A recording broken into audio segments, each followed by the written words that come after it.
Our next guest, he'll be talking to us for a few minutes this evening, and as I've personally never met him, but I have heard that Archie Schaefer once introduced him as the best, and if he's not the best, well, he's certainly among the best. And that man's name is Tommy Van Zandt.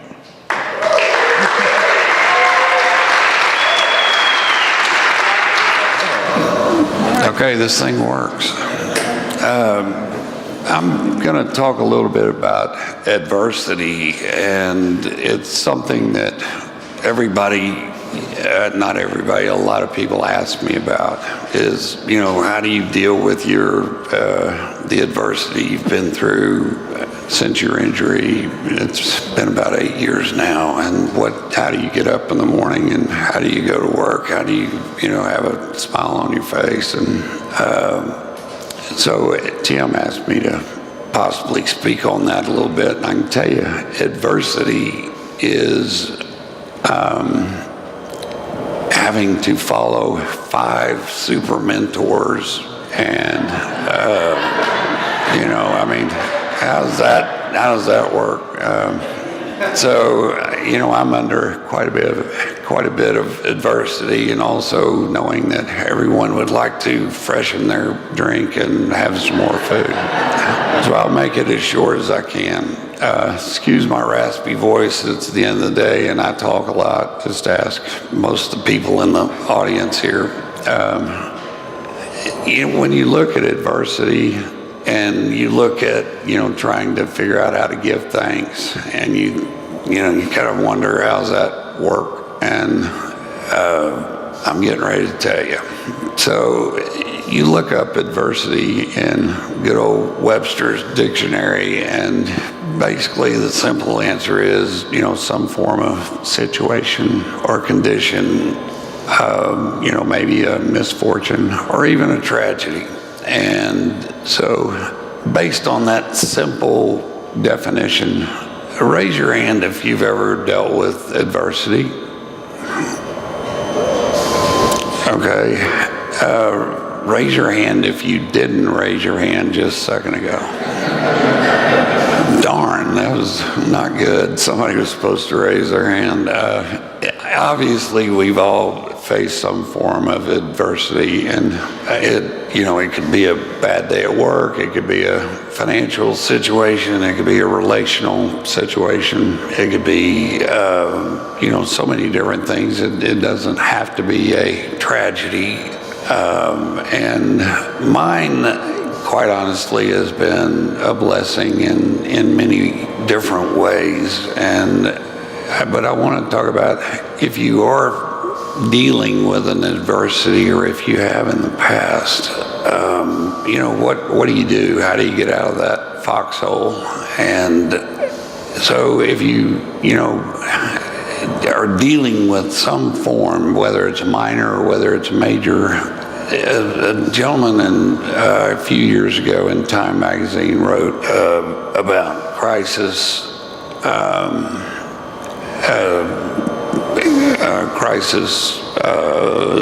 Forgetting the word, survivors, and what's your IQ if you have a crisis personality survivor? What do you do? How do you act? And it seems like that when you are in a crisis, or if someone is in a crisis, and I've learned this over the years and being exposed to a lot of different folks that are dealing with, in my case, mainly I'm talking to folks that have a physical situation going on, or I have also been exposed to a lot of people that have been brought to me or know of me and want to come talk about, other types of crisis, which I enjoy the opportunity to visit with those folks. But, how do you deal with it? What do you do when you are dealing with that? And I've seen that it's a two-way street. You either go, and it's not a two-way, it's a fork in the road. You either choose to go negative or you choose to be positive. And it's easy to go negative. That's simple. You can get, when you go negative, you can get angry, you can get despondent, you can have fear, you can, go into what I call analysis paralysis, where you just overanalyze how you got where you are and you can't move forward because you're too busy worrying about it. And when you go that direction, and especially if you fall into a depression, you're not helping yourself, you're not helping anybody around you, and it's hard for people to help you.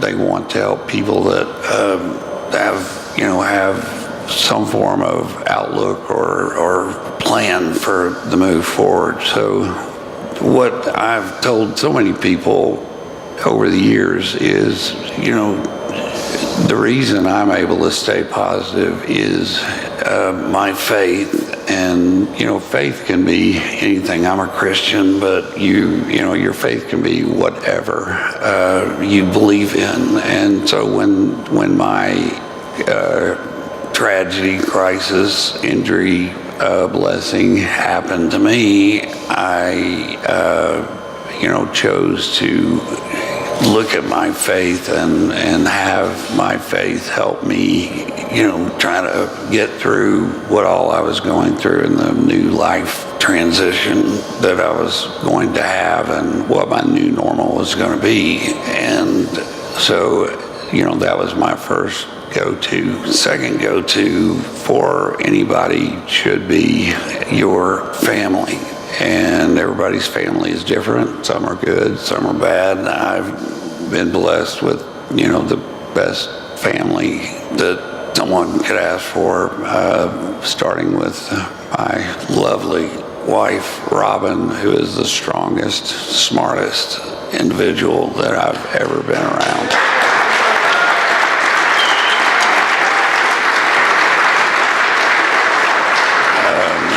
I would not be here without her, and so what she has been forced to go through has enabled her to reach out to others as well that are going through some form of a crisis and try to help them deal with a transition in their lives.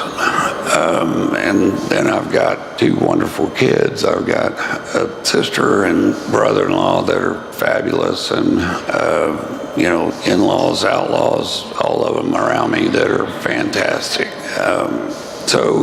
And then the third go-to is your friends. And again, I'm blessed with the best friends anybody could ever have. My family is, and so many of you are out here today, and all of y'all, yes, just have gone above and beyond to help me through my new normal and what that looks like.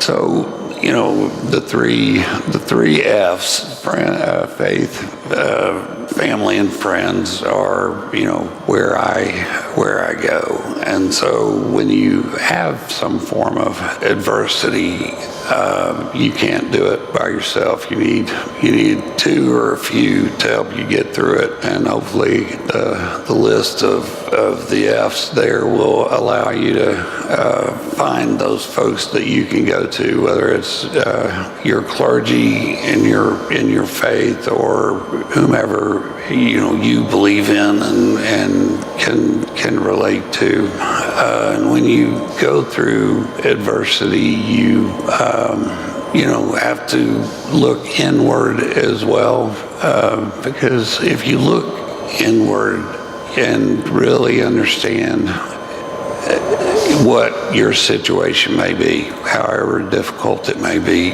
listen to your heart, and don't let your mind take over and spin you into another dimension. Just listen to your heart, and your heart's going to give you the best,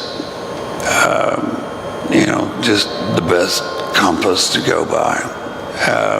And then, as you do that, you will try to formulate a plan for moving forward. And that plan needs to be in baby steps. We've all heard that before. Don't jump too far, too fast. And so just get some baby steps going. And then, I talk about this every time. I'm so grateful for Tim. I didn't mention that. I'm so grateful for Tim for allowing me to say a few words almost every year, and you're going to have to hear this one again because everybody seems to like it. But you've got to get back in the arena, and what is your arena? Who is your arena? Is your arena your work, your friends? What arena do you belong in? And by arena, it means try to get back to what you were doing before this adversity came about. And I, again, I'm able to work with Sage Partners and the company I helped found with two other gentlemen, one of which is here, Brian Shaw, and they allow me to go there and work every day, and so it means a lot to me. That's my arena, as well as the people that I now am able to visit with on a one-on-one basis or in small groups about what's going on in their lives. But so what's this arena thing? Where'd that come from? And I don't know how it looks on the screen there, but it comes from Teddy Roosevelt, one of the greatest presidents, I think, that we've been fortunate enough to have in the United States. He started the national park systems and so many other things. He was a doer. He didn't talk. He was out there, doing it. And so he gave a speech in Paris in 1910, I believe, in Paris, and that was a year after he had been out of office in his second term as president, and he spoke about, and I'm not going to read that, and I would hope that y'all will read it, but basically he talks about going through the toils and the turmoils and the situations that we all go through on a day-to-day basis, and you get beat up and you get beat down and you got blood running down your side of your head, and you're about to just give up on it all. But if you're in the arena, if you are the man in the arena, or woman, as the world now knows, being in the arena is where you need to be. That is going to be where you're going to get the most fulfillment.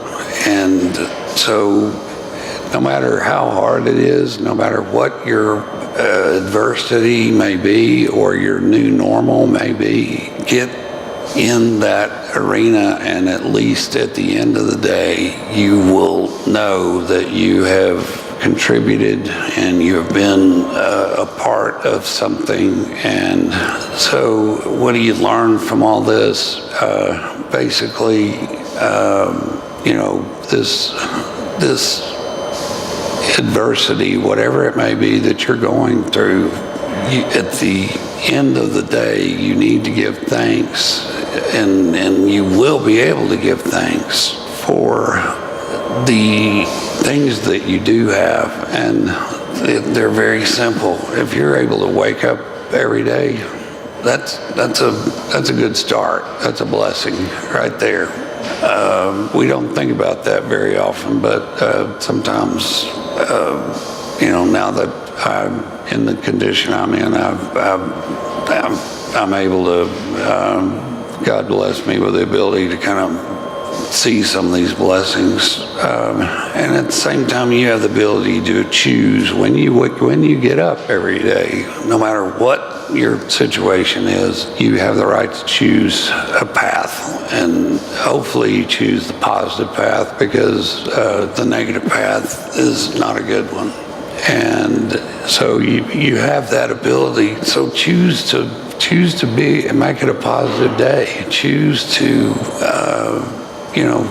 choose to have a smile on your face. Choose to spread that positive outlook and your joy with all of those around you, and let all of those around you see that and experience that, and so it spreads. It's contagious. All that being said, you'll live a much more full life and live it to the fullest under whatever conditions you're in. I appreciate so much the opportunity to speak to all of y'all. Y'all are all wonderful people that are here, whether you're an emerging leader, recipient, or a super mentor, or just came to have a free glass of wine and some food. So thank you very much.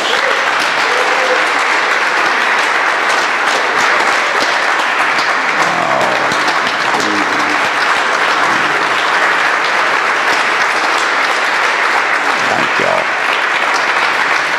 Okay. Tim, where do we go now? What